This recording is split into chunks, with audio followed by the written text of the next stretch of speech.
Guys बड़े दिनों के बाद बारिश वाला दोबारा और इधर से काफ़ी बारिश वाले बादल नमूदार हुए हैं और बड़ा ज़बरदस्त व्यू है जी। ये आता है गाँव इस साइड पे, वो धान की फसल लगी हुई है, पानी आज ही लगाया था, अभी मौसम बहुत अच्छा बना दिया।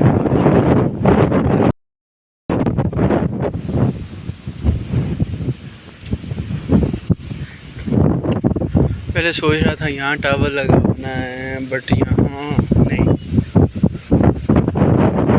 के ऊपर लगवाऊंगा।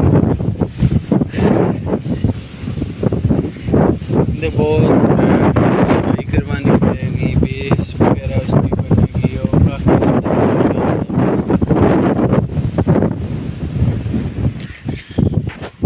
जी।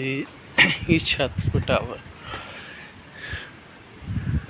मुझे उम्मीद है कि अगर यहाँ टावर लगाया जाए इसी हाँ, उधर बेस कॉर्नर में चला जाएगा, यहाँ पे कॉर्नर, और यहाँ पे होगा।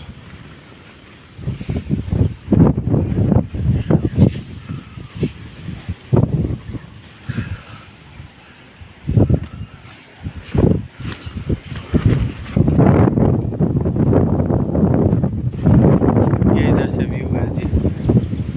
हाँ, कैसा ये गांव का व्यू।